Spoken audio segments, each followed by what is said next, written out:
یارو میگه میرم جلو میام یه ترسی میگه نه من هنگ کردم من انتظار نداشتم در روز جاده مثلا 4 ساله بلاش میریم آقا یه دفعه از اون بر اومدی این بر اون بر رفتی اون بر اومدی نیسان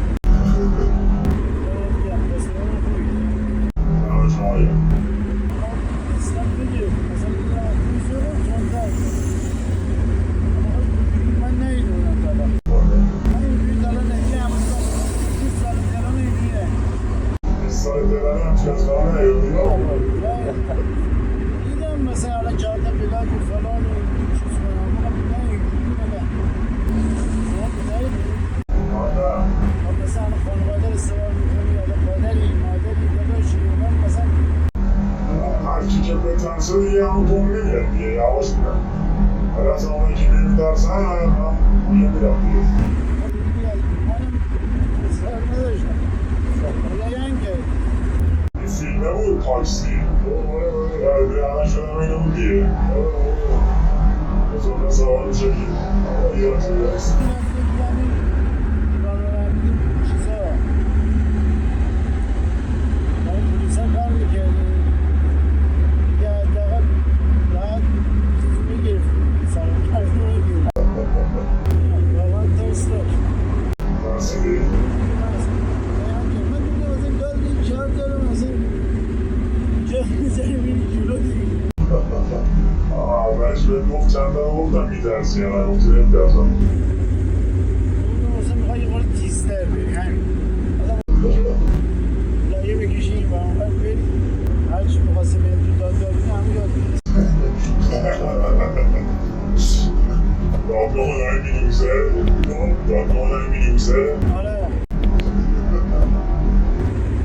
من یه لحظه تو ماشین هم آمدم بستم بگی نه اینا رفتی بودم بگی یکی خورد میومد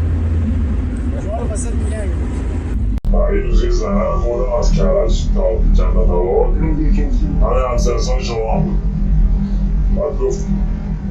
میشه تو ببینی؟ نه گفت دیرم شده گفتم نمیترسی گفت نه گفتم باش با خود جنت آباد زده بود یه ساعت من 35 دقیقه رسوندنش هیچی هم نگفت اصلا نمیترسی اینجوری میره آره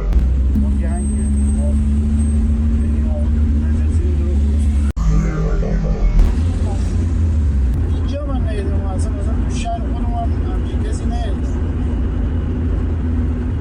کجایی؟ ما سمت لایجان الان بابات هم اینجوری راه میره آره الان ماشین بهتر باشه داستان چطوره بهتر باشه؟ بدتر بدتر باشه؟ مثلا ماشین بهتر باشه ماشین مدل بهتر باشه تا مدل داره میگره دیگه اصلش ماهره دیگه یه الان تازه اومدی راهی نمیره ماشین اصلا ماشین که تون بره میتونی چی حالا واسه شما احتیاط کنید یکی مثلا احتیاط نکنه یه دفعه هنگ کنه ببینیم یه چیزی داره هنگ بگیم یه جنگی بکشیم میخواد بکشیم باید بکشی سمت شما من آخه چرا کوچکم رو روشن چرا روشن نمیکنم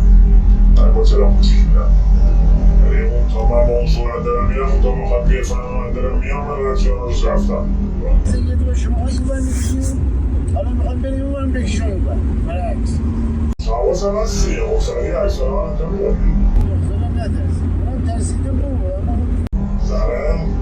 نه اصلا اولا همسنسان شما بود و شما این افراد سنشن نه همه همسنسان شما بود